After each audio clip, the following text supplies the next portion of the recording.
They say you can tell a man's story by the way he sits a horse, but when I first saw him, all I saw was dust and dusk and a silhouette too still to trust. He was on the ridge above our north pasture, the light fading behind him like something divine had decided to frame his arrival in gold.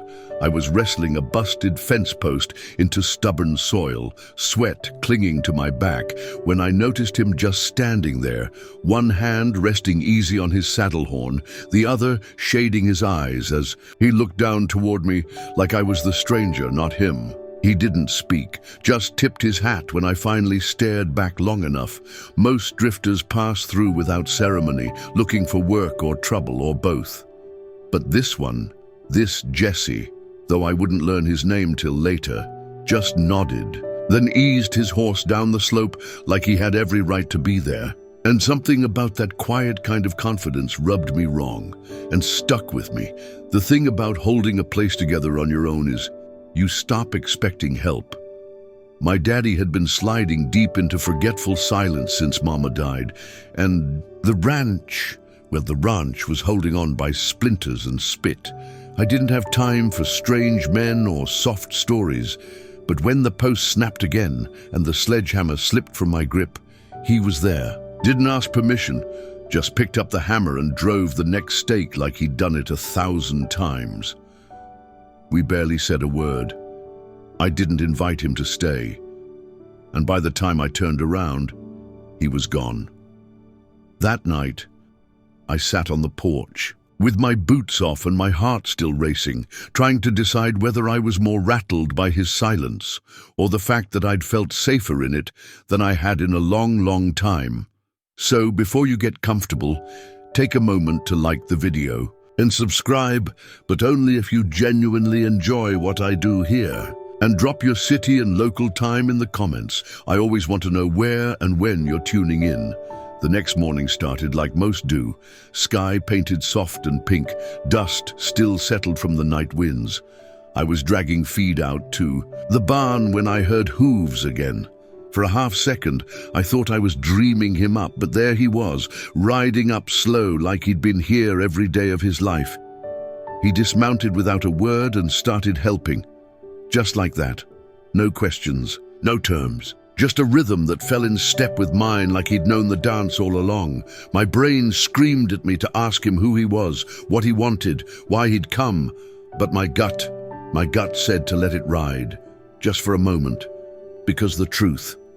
I'd been lonely for a long time, not the kind you fix with a night out or a phone call, the kind that settles deep like drought in your bones. And this stranger, this drifter cowboy with dust on his boots and silence in his pocket, had shown up and offered something I hadn't had in years. Company. Not the noisy kind. The kind that just stands beside you, hands full of work and eyes, full of ghosts. I didn't know yet what he carried.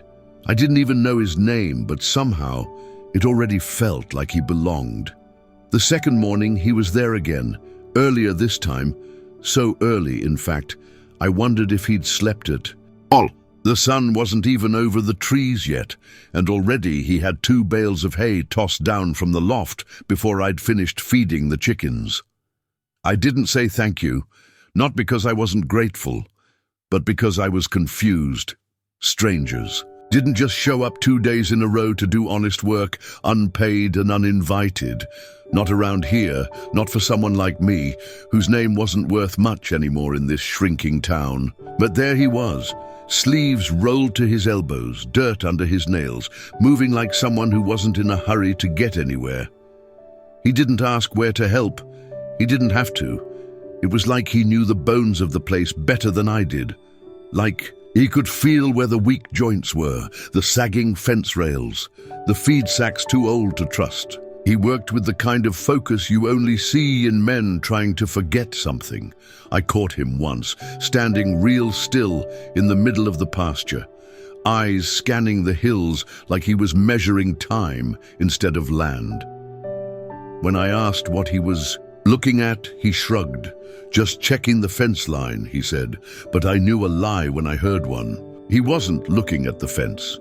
He was looking past it. That day stretched long, full of sweat and soft silences. We moved through the work like a dance, me leading where I had to, him following without protest. And every now and then I'd catch him watching me, not in the way most men look, but in that quiet, curious way, like he was trying to place me in a memory he hadn't made yet. By the time we stopped for lunch, I'd had enough. "Why are you here?" I asked, handing him a chipped mug of water and squinting against the sun. He took a long sip before answering. "Seemed like you could use a hand." I didn't blink. "That's not an answer." He looked down at the dirt between us. "Maybe not." And that was the end of that. We ate in silence. Bread, cheese, leftover beans from the night before. Simple food, shared like it meant more than it did. Every now and then his hand brushed mine as we passed things back and forth, and each time it felt like a jolt, like lightning just under the skin. After lunch, he helped mend the south gate, didn't flinch when my dog, Rusty, growled at his boots, didn't pause when the wind kicked up hard and coated us both in dust. He just kept working, humming under his breath like he'd done this 1,000 times before on land that wasn't his, with people he barely knew. When the sun dipped low again, he dusted off his jeans, gave me a nod, and walked to his horse. He didn't ask to stay, didn't even say goodbye, just mounted up and rode toward the ridge without looking back. I stood there long after he was gone, arms crossed, boots planted in hard-packed earth, wondering what kind of man worked like that for nothing in return. My daddy used to say you can spot a good man by the way he holds his silence, not the awkward kind, the deep kind, the kind that says he's seen more than he speaks, that he carries things he doesn't share. And maybe that's what Jesse was doing. Maybe he was offering something I didn't know how to accept, not answers, not promises, just presence. That night, I barely slept. I told myself it was the usual, cattle rustling in the back of my mind, numbers on bills that didn't add up. But truth was, I kept listening for hooves, kept wondering if the stranger would come back a third time. And more than that, I wondered why I wanted him to. I stood out on the porch just before dawn, coffee cooling in my hand, the horizon still soft and grey. My father mumbled something in his sleep behind me, lost in whatever place his mind had. Drifted too. The wind shifted, and then I heard it. Hooves. Steady. Familiar. I didn't smile, but something in me softened, because some part of me already knew this wasn't going to be just another passing story. Not this man, not this time. The third morning he brought coffee, not just any coffee. Strong, dark, brewed over a fire somewhere near the creek, judging by the lingering smoke on his coat. He held out the tin cup without a word, and I took it like we'd done this 100 times, like we were partners, like it made sense. "Name's Jesse," he said once I'd taken that first bitter sip. "Figured it was time you knew." I looked at him over the rim of the mug. The name suited him, plain, strong, worn in like old leather. He didn't offer a last name, and I didn't press, but it sat between us. That name like a stone dropped in still water. Jesse. "May," I said, though he probably already knew. Everyone in town knew the girl with the dead mother, the fading father, and the falling apart ranch. He nodded just once. "Nice to meet you, May." And then he set to work, same as always, as if names changed nothing. They didn't really, but somehow knowing his name made everything feel more dangerous. Now he wasn't just a drifter.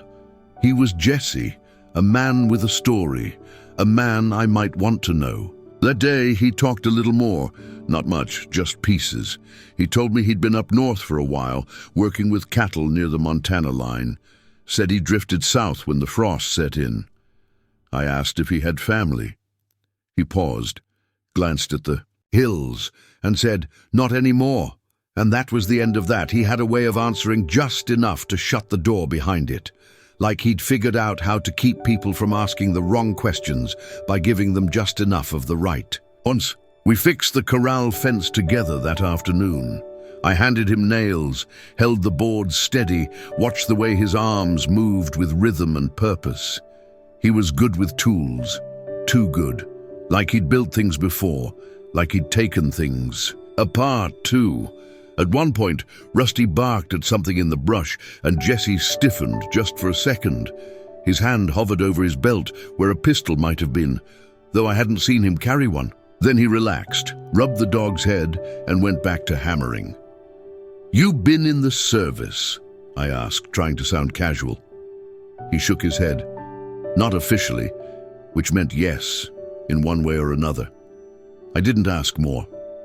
We just worked, the way people do when words aren't enough and silence says plenty. By sundown, the fence looked better than it had in years. Tight, clean, like someone gave a damn again.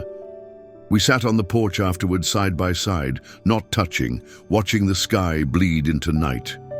My father had gone quiet again inside, lost. In his chair, half dreaming. I wanted to ask Jesse what he thought of him, if he pitied us, if he thought I was stupid for holding on to this land with bloody knuckles and borrowed time.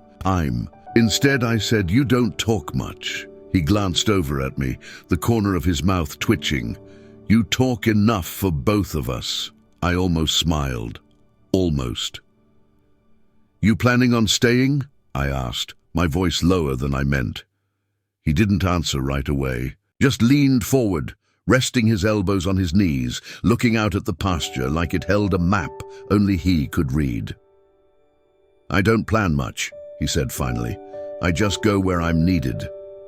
That should have made me feel used.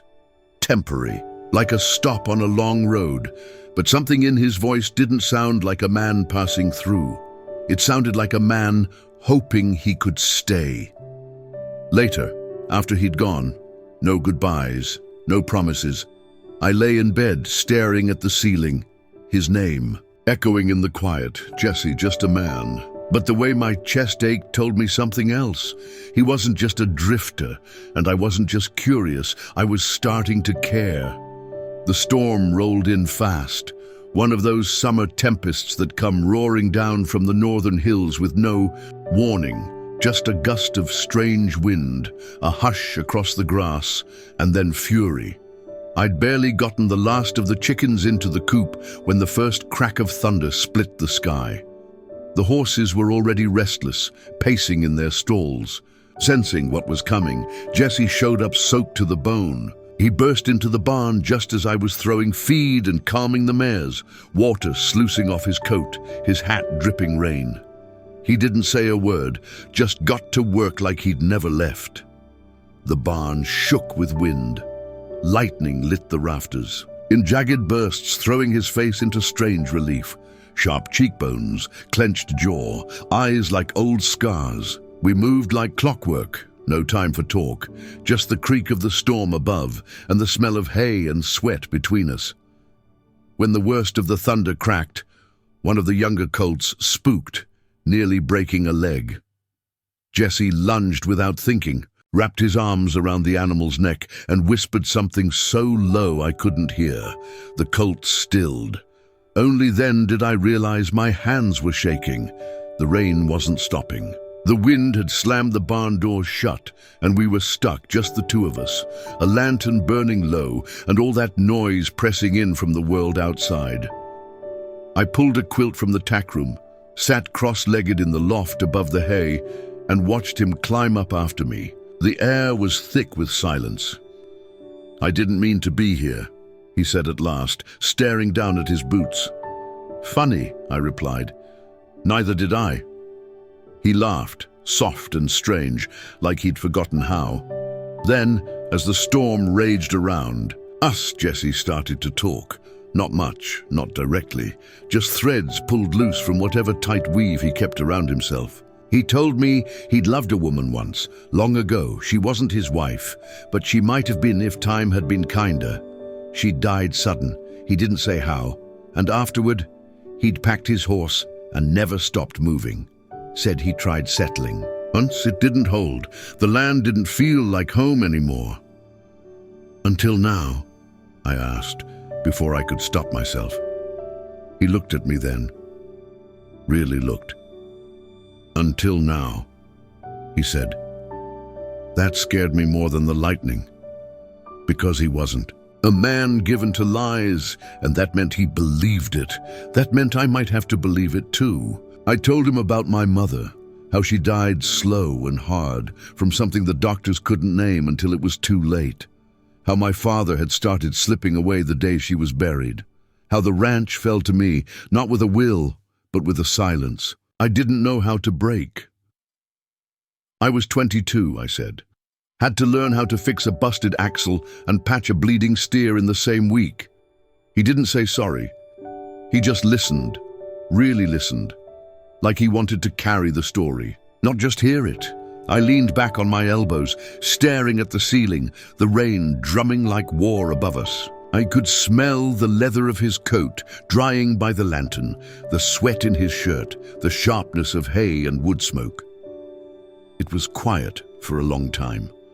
The kind of quiet that only comes when two people don't have to fill the space. I felt it. And then that thin thread of something delicate and dangerous forming between us. Not love, not yet, but something close, something aching. "Do you always help strangers fix their fences?" I asked, teasing on the surface, serious underneath. "Only the ones worth fixing them for," he said. And there it was again. That softness wrapped in strength, the kind of answer that didn't feel like a line, but a truth he hadn't meant to let slip. The wind finally began to die down after midnight. The rain eased into a whisper.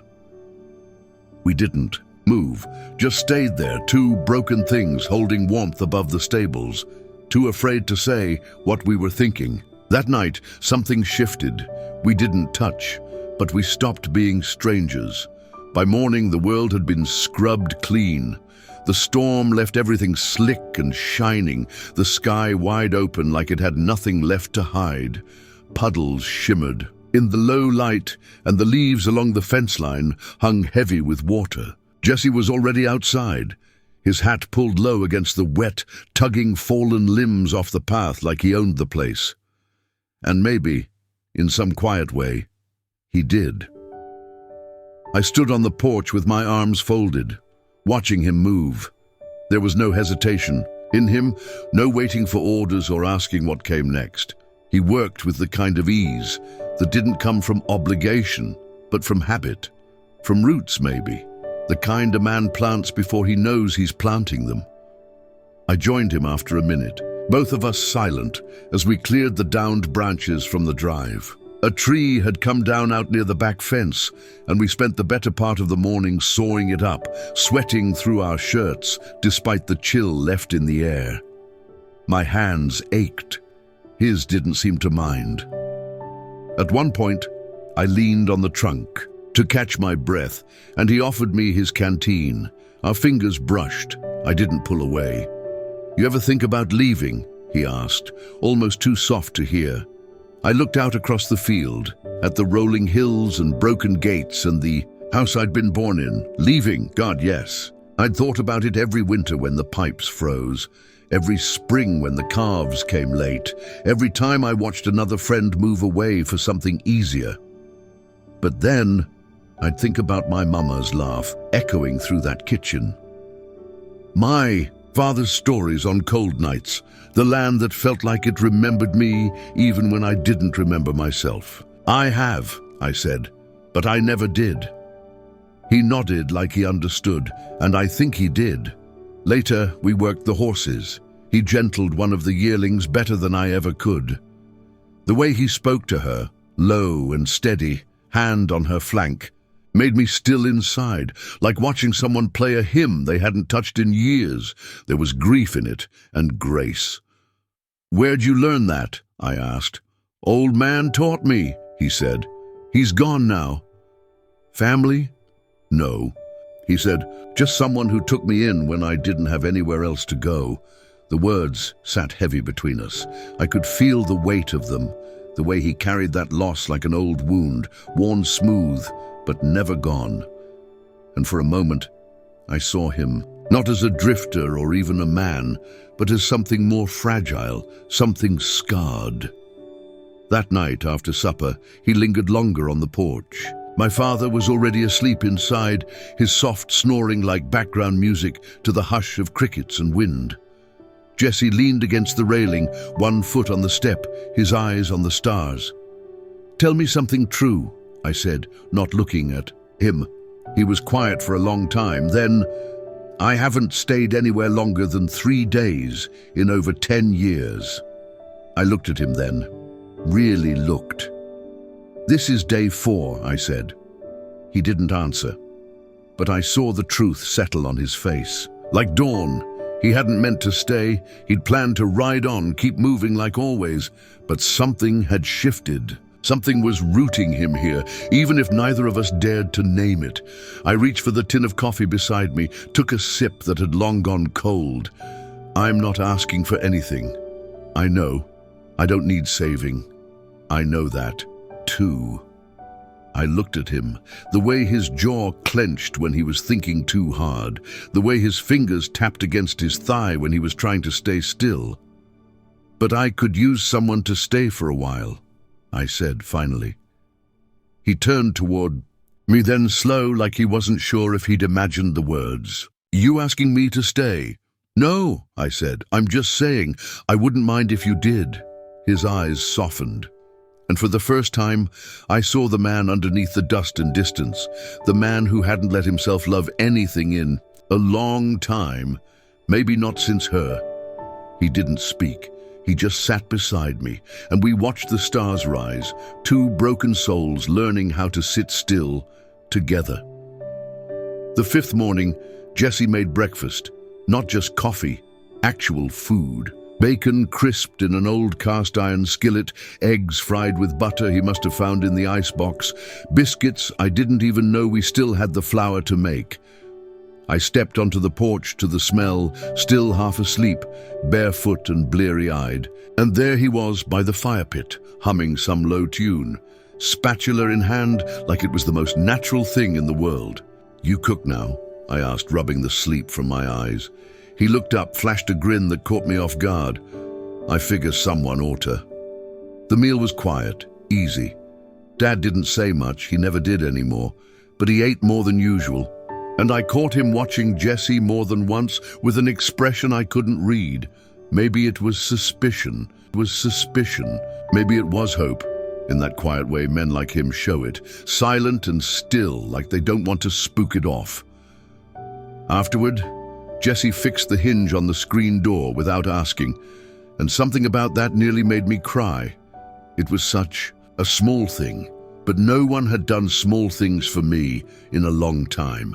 I busied myself with chores, watering the garden, checking the chicken wire, but my head wasn't in it. I kept thinking about Jesse's hands, the way he moved through the world like he was building something invisible, the way it felt like he'd been here for years, not days. And then, around midday, I saw him talking to Carl Hastings. Carl was the nearest neighbor we had, if you could call 5 miles near. He kept to himself mostly, older than dirt, full of more suspicion than charity. But Jesse was out by the fence line, leaning on a post, talking with him like they were old friends.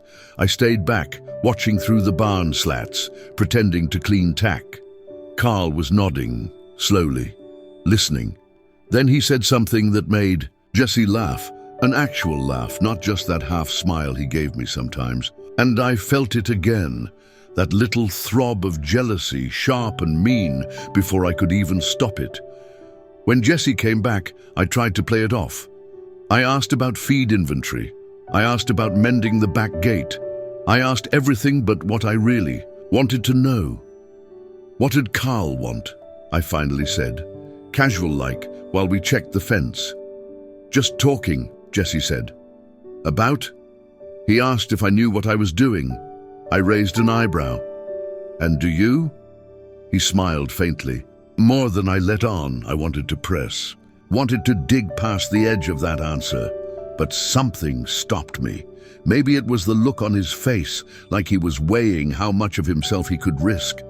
Instead, I said, Carl doesn't talk to anyone. Not really.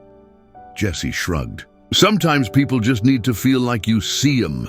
That struck something in me, a quiet ache I didn't know how to name. The wind picked up in the afternoon, stirring the dust along the fence line. I could feel the shift in the air, something stirring that hadn't moved in years, not just in the weather, but between us. That night, we sat out back under the stars. Again. My father was inside, the radio low, some old country station crackling through the static. "Why this place?" Jesse asked me. "Why hold on?" I thought about that for a long time, because it's mine, I wanted to say, because it's all I have left, because letting go would mean admitting it beat me, that I wasn't strong enough to keep what my mama loved so fiercely. Instead I said, because no one else will. He looked at me then, not with pity but with something deeper, like he saw the weight I carried and knew exactly how it felt. "You ever think about starting over somewhere else?" he asked. "Every damn day." He nodded slowly. "Me too." I turned to him, our shoulders nearly touching.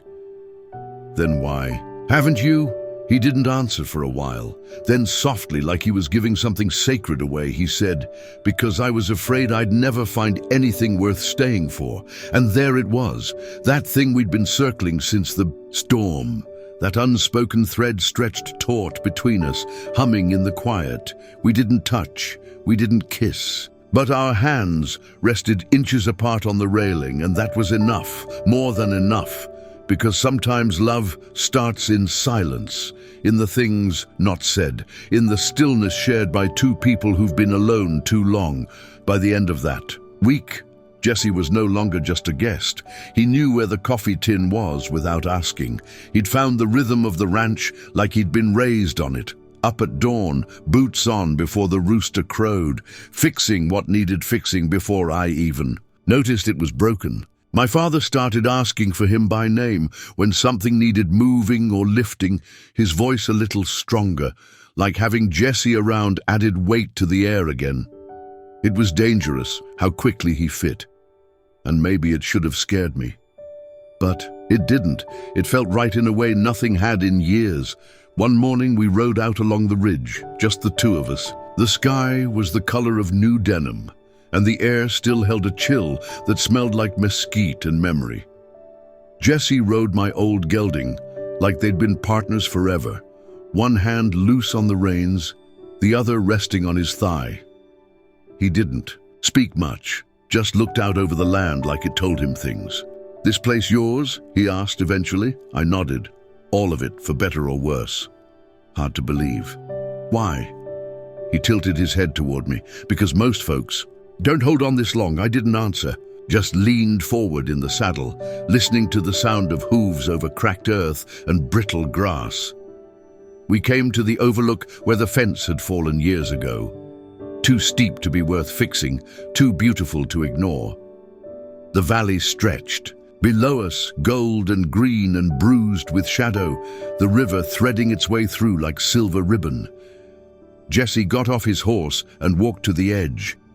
He stood there for a long time, hands on his hips, face unreadable. "You ever think about selling?" he asked, not looking back. "Twice a year, like clockwork," I said. "Then I remember this view." He smiled just barely. "There are people who'd pay a fortune for this. Then they can go find their own." I meant it. The ranch wasn't just land, it was story. Every corner of it held pieces of people I'd loved and lost. Selling it would have felt like erasing them, like letting the wind take the last of their voices. He crouched down, ran his hand over a flat stone near the edge. "My family. We had land once in Oklahoma. My granddad lost it gambling after the war." I looked over, surprised. He rarely mentioned his past. "My father tried to get it back," he said. "Spent half his life working 3 jobs to scrape together enough. But the land didn't care. It belonged to someone else by then. And when my father died, it was like the earth forgot his name." I sat down beside him, close. "That's why you don't stay anywhere," I said. He looked at me. "It's easier not to get attached. And yet, here you are." He didn't reply. But his silence was heavier than words. When we got back to the house, Carl's truck was in the drive. He rarely came by unless something was wrong. Jesse stiffened beside me, like he sensed it too. We tied the horses quickly and made our way up the porch steps. Carl was sitting on the swing, hat in hand, eyes grave. "There's talk," he said without preamble, "down at the feed store." "About what?" I asked. "About him." Carl nodded at Jesse, who didn't flinch, didn't speak, just waited. "They're saying he's not who he says he is, that he's got money, real money, and he's hiding from something." I felt my stomach drop, not because I believed it, but because I knew how fast stories moved around here and how slow they were to die. "Who's saying it?" I asked, sharper than I meant. "Doesn't matter," Carl said, "but it's got folks curious." Jesse finally spoke. "Let them be curious." "You're not denying it?" I asked, turning to him. "No," he said quietly, "I'm not." The porch fell silent. My father stepped out then, leaned on the doorframe. He looked at Jesse long and hard. "Is there something we ought to know, son?" Jesse nodded slowly. "Yeah, there is." He took off his hat, turned it in his hands, and for the first time I saw something close to fear in his eyes. "I didn't come here planning to lie," he began. "I just didn't come planning to tell the whole truth either." My throat untightened. He looked at me, then at my father, then back again. "My name is Jesse Dalton. My family owns land, half of West Texas, some say. Oil money, cattle. I walked away from it a long time ago, left it behind after the woman I loved died." The words dropped like stones in a pond. "I've been drifting ever since, not hiding, just untethered." Carl exhaled. My father looked away. I didn't move. Jesse stepped closer to me, voice low but steady. "I stayed because this place, it feels like home because you..." He faltered for half a second. "You make it feel like it's okay to stop running." I wanted to scream, to cry, to ask why he hadn't told me sooner. But all I could do was whisper, "You should have told me. I was afraid if I did, you'd look at me different." He was right, because I did, but not in the way he feared. After Jesse's confession, the silence between us stretched, like barbed wire. He didn't try to explain further, didn't justify or defend. He just stood there, hat in his hands, letting the weight of his truth settle over the porch like dust after a long ride. My father gave a quiet grunt, disappeared. Back inside, and Carl, God bless him, just tipped his hat and muttered, "Reckon that's that," before heading for his truck. But it wasn't that simple for me. That night, I lay in bed staring at the ceiling, listening to the coyotes call from the far pasture. The wind pushed against the house like it wanted in, and my chest felt tight in a way I couldn't name. Jesse was still here, sleeping in the barn, I guessed, giving me space, but everything between us had shifted. He hadn't lied exactly, but he'd hidden something important. And after everything I'd told him, after how bare I'd let myself become, I felt exposed. Foolish, like I'd let my guard down just enough to get cut. By morning, the air smelled like rain again, and I found him splitting wood by the back fence, sweat already darkening the collar of his shirt. I watched him for a minute before stepping off the porch. "You always cut wood when you're nervous?" I asked, trying to keep my tone light. He stopped mid-swing, looked over at me. "I cut wood when I can't fix things," he said. I folded, my arms unsure of what I wanted to say. "You should have told me sooner." "I know. I feel like you let me think you were someone else." "I let you see what I wanted to be," he admitted, "not what I was running from." That stopped me. There was something unbearably honest in that sentence, and I couldn't pretend I didn't understand it. He set the axe down gently, wiped his hands on his jeans. "Look, I'll leave if that's what you want. I'll ride out today. But I meant everything I said. You in this place, it's the first thing that's felt real to me in years." I stared at him, my heart doing that stupid ache again. "I don't want you to leave," I said, "but I don't know what to do with this. With you. He walked up slowly, stopping just short of touching me. "Let's figure it out." We didn't kiss, not yet, but he reached for my hand, and this time I let him hold it. The next few days were quiet, easier than I thought they'd be. Jesse didn't change, not really. He still fixed fences, still made the best damn biscuits I'd ever had, still made my father laugh with that low, rare chuckle that seemed to vibrate the walls. But now there was a hum beneath everything we did, a sense of waiting, of watching. The town knew. Of course they did. Stories travel faster than lightning around here, and Jesse's past was too juicy to stay secret for long. He'd been spotted in town before, a few years back during the oil boom. People remembered, and people talk. One afternoon I had to run into town for feed, and the tension hit me the moment I stepped into the store. Mary Dobson gave me a look that could sour milk. Dave, the owner, barely spoke a word except to say they were out of alfalfa cubes, even though I could see the damn bags in the back. I didn't say a thing, just paid and left, but my jaw clenched the whole drive home. Jesse was waiting by the corral, sleeves rolled up, the sun catching the edge of his cheekbone like it had a crush on him. "They're talking," I said, tossing my gloves into the truck bed. "I know," he said. "They'll keep talking. And when they start assuming I'm after your money," his jaw tightened, "then they're damn fools." I stepped closer. "I'm not afraid of them." He met my eyes. "Then what are you afraid of?" I swallowed. "Of feeling something that's gonna disappear." He reached up then, gently brushing a strand of hair from my cheek. "I don't want to disappear." I should have walked away. Should have gone inside and buried myself in chores or bills, or anything that didn't make me feel like I was standing on the edge of something huge and wild and irreversible. But I didn't. Instead, I kissed him. Not soft, not tentative. It was a kiss full of everything I'd buried. Fear and hope and anger and longing. A kiss that said, "I hate that I want you, and I want you anyway." A kiss that cracked something open in both of us. When we pulled apart, he rested his forehead against mine. "I haven't loved anyone in a long time," he whispered. "You think this is love?" I asked. "I think it's the start of it."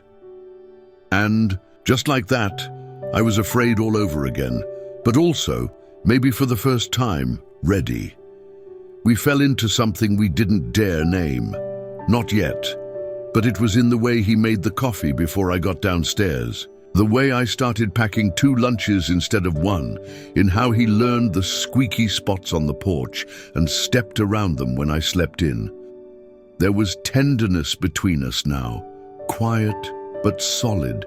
Like a hand resting gently on the small of your back, guiding you through a crowd without ever making a fuss. Jesse never brought up the money again, neither did I, but it hung there, invisible, like heat on the horizon, something we both knew existed even if we pretended not to look. My father noticed, of course.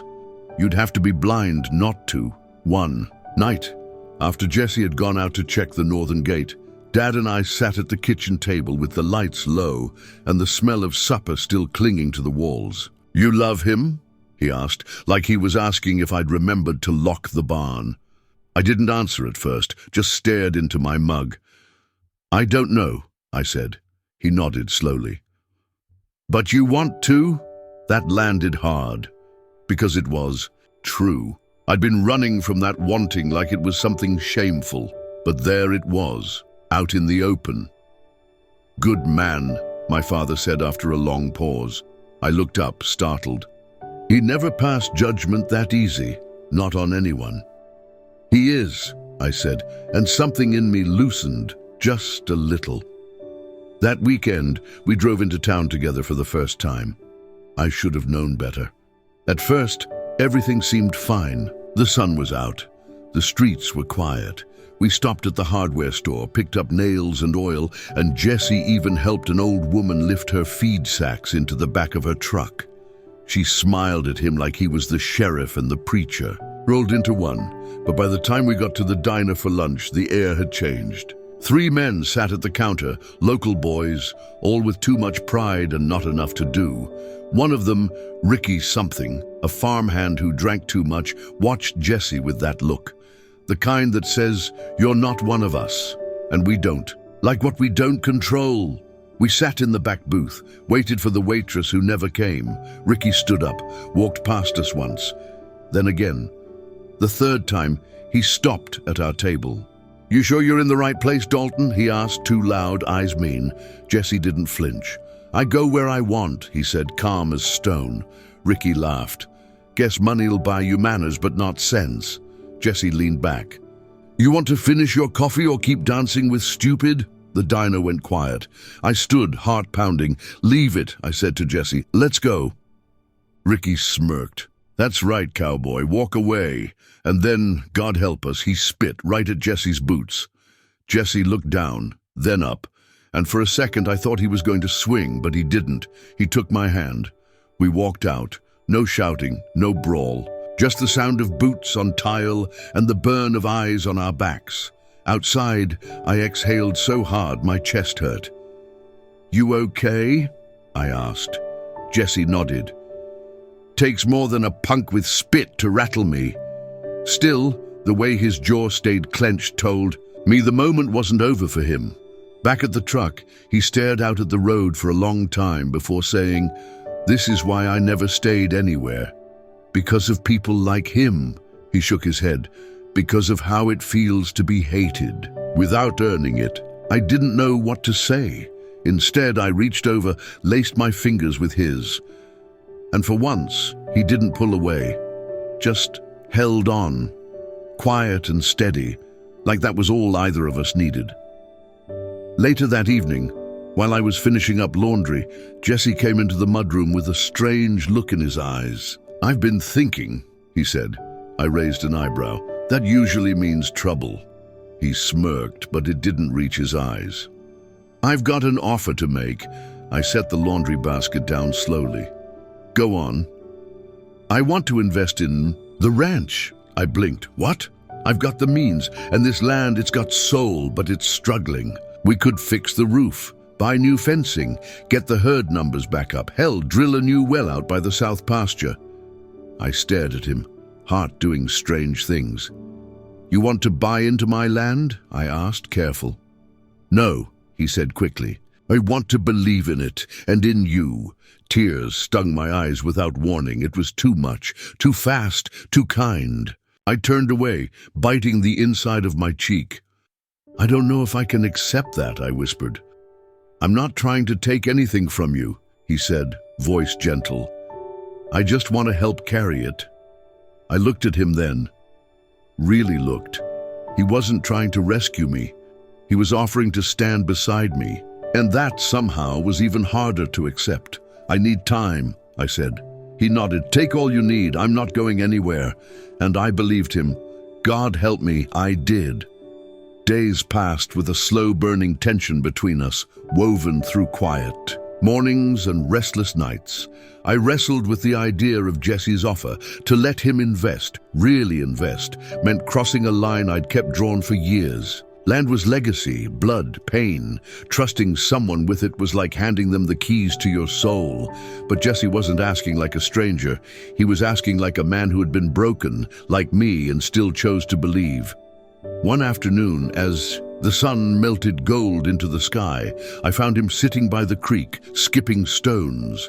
The ripples spread out and disappeared, just like the stories he refused to tell. "I've been thinking about the offer," I said, sitting beside him on the rough rock.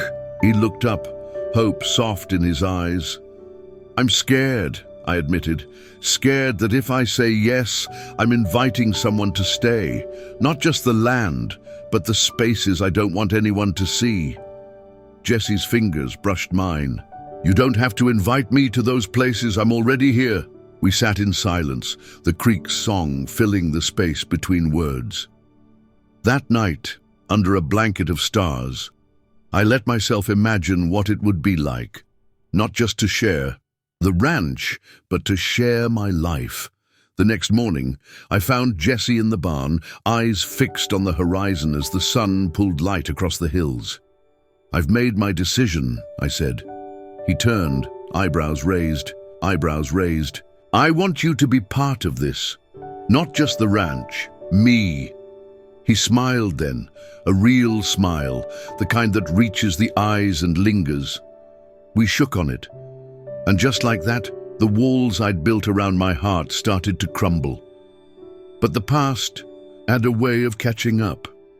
Late one evening, a sleek black car rolled into the driveway. A man stepped out, a sharp suit, sharper eyes, and a voice like polished gravel. "Jesse Dalton," he called. Jesse's face darkened. "This is Clayton Pierce," the man said. "Family lawyer." I watched as Jesse stiffened. Pierce's voice was businesslike. "Your family wants you back. They want their land, their money." Jesse's jaw tightened. "They don't want me," he said quietly. "They want what I left behind." The next few days were filled with meetings and calls I wasn't part of. Jesse shut down, retreating behind a wall I couldn't breach. I feared losing him all over again, not just to his past, but to the man who seemed to represent everything he was running from. One night, I found Jesse standing alone under the old oak, staring up at the stars. He looked fragile, like a man who carried too much weight for his own good. I stepped close, heart pounding. "Talk to me," I said softly. He hesitated, then nodded. "I thought I could outrun it," he said. "My family, the expectations, the legacy I walked away from. But they've found me, and they want to pull me back." I reached for his hand, steadying him. "You're not alone," I said. He looked at me, vulnerability breaking through the stoic mask. "For the first time in years, I want to stay, but I don't know if I can." I squeezed his hand. "We'll face it together." And in that moment, I realized love wasn't about erasing the past. It was about standing firm, side by side, no matter what storms came. The following days felt like walking a tightrope stretched thin over a canyon of memories and fears. Clayton Pierce kept showing up at Jesse's door, in his calls, even once at the diner where I worked. Each visit carried the same cold weight, the relentless pull of Jesse's family legacy, the unyielding claim they held on the land, the money, and his future. Jesse wrestled with it, his usual quiet resolve fracturing in moments I caught him alone, staring out the window, voice tight, hands clenched. It was as if the ghosts of his past whispered with every breeze, threatening to rip us apart. One afternoon we sat on the porch swing, the heat pressing heavy like the silence between us. "I don't know how to fight them," he admitted, voice low. I took his hand, steadying myself against the storm. "We'll find a way, together." He looked at me, pain and hope tangled deep in his eyes. That night, I found an old box in the attic, letters tied with a faded ribbon, photographs of Jesse as a boy on sprawling lands I'd only glimpsed in passing. His father in a sharp suit, his mother smiling with a fragile joy I hadn't seen in Jesse's face. We sat together, reading the letters. They spoke of pressure, expectation, and a love lost to the harsh demands of family and fortune. "I never wanted this," Jesse said quietly, clutching one of the letters. "I wanted freedom." "But freedom means choosing your own path," I reminded him. He nodded, a spark lighting in his gaze. Days later, Pierce showed up with a formal notice, legal papers demanding Jesse return to manage the family estate. The fight had begun, but Jesse wasn't alone. I stood with him in the county office, watching as he challenged years of control and cold ambition. It wasn't easy. There were moments when doubt gnawed at us both, when the weight of legacy threatened to crush everything we'd built. But there was also fierce determination, because this wasn't just about land or money anymore. It was about claiming a future we both deserved. One evening, after a long day in court, Jesse and I sat beneath the wide sky, the stars blinking like promises. He took my hand, voice steady. No matter what happens, I want to stay with you. And in that moment, I knew we were no longer just two lost souls crossing paths. We were something stronger, something unbreakable. The legal battle dragged on, stretching us thin like the endless plains around the ranch. Pierce was relentless, and Jesse's family proved stubborn, clinging to their control like a death grip on a legacy they refused to share. Every call, every meeting, every paper signed felt like a small surrender. But with each setback, Jesse's resolve grew. And so did mine. We started talking about the future. Not the one dictated by a cold family name, but the one we could build with our own hands. Fences to mend, cattle to tend, dreams to nurture. I could see it in Jesse's eyes, the glint of a man reclaiming himself, piece by piece. One morning, as dawn spilled pale pink across the horizon, Jesse pulled me close in the barn, the smell of hay and leather thick around us. "I don't want to lose this," he whispered. "You, this place, us." I cupped his face, feeling the tremble beneath his calm. "You won't," I promised, "not if I have anything to say about it." That day we made a pact. No matter how hard it got, no matter what the past tried to pull us back into, we would face it as one. And we began making plans, not just for the ranch, but for life, a home, a future where love wasn't a shadow but a light. Yet, even as hope blossomed, the past wasn't done with Jesse. One evening, just as the sun dipped low, a letter arrived. No return address, just a single sentence inside: "You can't run forever." The words stung, a sharp reminder that some ghosts don't rest. Jesse folded the letter slowly, eyes dark with old fears, but this time he didn't turn away. Instead, he looked at me and said, "Whatever comes, I'm staying." And in that fierce declaration, I found the courage I needed too. Because sometimes love isn't about perfect endings. It's about standing your ground against the past, against doubt, and against the world itself, together. The days grew shorter, and the weight of the unseen fight settled over us like an approaching storm. Jesse's family pushed harder, bringing threats veiled as legal maneuvers, warnings slipped into phone calls, and subtle sabotage aimed at the ranch itself. Fences were found cut, feed went missing, and whispers started swirling through town that Jesse was nothing but a spoiled rich kid playing cowboy. I watched Jesse wrestle with the pain of it all, the shame of being misunderstood, the frustration of fighting a battle he thought was already lost. One evening, after a long day of fixing the latest damage, he sat on the porch steps, head in his hands. I sat beside him, the cool night wrapping around us. "You ever think about just walking away?" I asked softly. He didn't answer at first. Then, voice barely a whisper, "Every damn day." I reached out, took his hand in mine. "Not this time." He looked up, eyes shining with something fierce and raw. "This time," he said, "I want to fight for the land, for us." It wasn't just a declaration, it was a promise. Over the next weeks, we rallied neighbors and friends, building support with quiet strength and hard work. The ranch became more than a piece of earth. It became a symbol, a stand against everything that threatened to tear Jesse down. And slowly, the tide began to turn. But even as victories came, the scars beneath the surface remained. One night, after a celebration of a small win, Jesse and I sat beneath the stars, the silence thick but not empty. He reached for my hand. "I haven't been able to love," he said, voice trembling. "Not really, not fully." I squeezed his fingers. "You can love now," I said. He smiled, a smile that carried years of pain and a flicker of hope. "Maybe I can." In that moment, I saw not just the man he was, but the man he could become. And for the first time, I believed we could face whatever the future held, together. Winter settled over the ranch like a quiet promise, frosting the land in silver and stillness.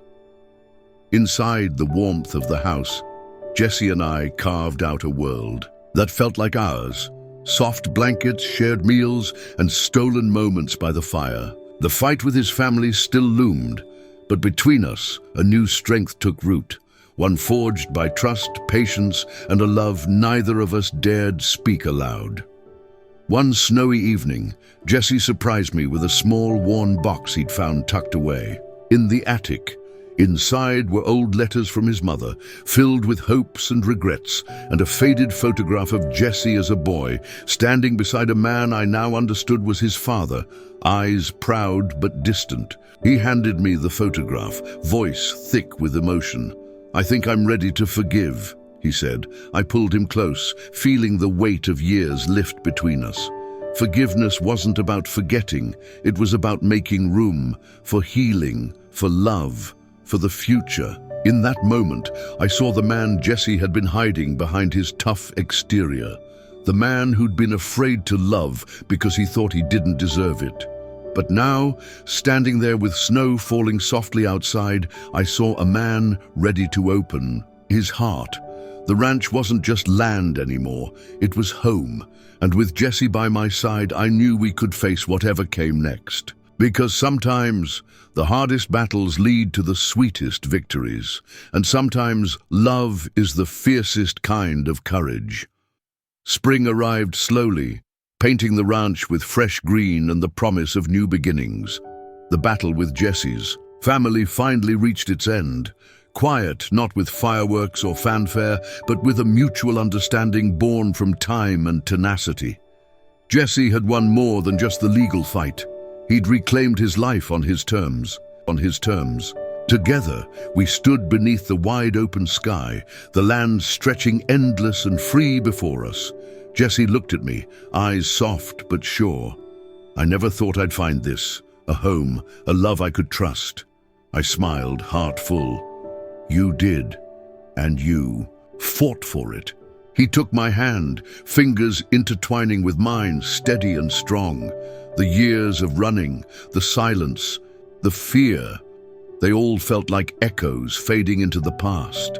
Now, there was only this moment, and the life we would build together. Because sometimes, the man you think is just passing through turns out to be the one who stays, the one who loves, even when love feels impossible, and the one who teaches you that healing isn't just about the past, it's about choosing to believe in forever.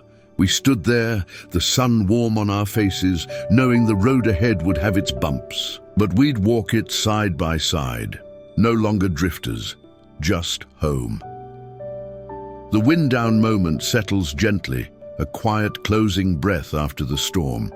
Love often comes wrapped in unexpected places, sometimes in the form of a drifter cowboy who owns half the state but has never dared to love again. This story isn't just about land or legacy. It's about the courage to open your heart after years of running, about finding trust where you least expect it. Jesse and I taught each other that healing takes time, that love isn't always loud or easy, but it is always worth fighting for. And sometimes the most profound connections come from standing firm together when everything else feels like it's falling apart. Thank you for joining me on this journey. If this story touched you, don't forget to like and subscribe, but only if you genuinely enjoy what I do here. And please drop your location and local time in the comments. I love knowing where in the world you're listening from. Until next time, take care and hold close the people and places that make your soul feel home.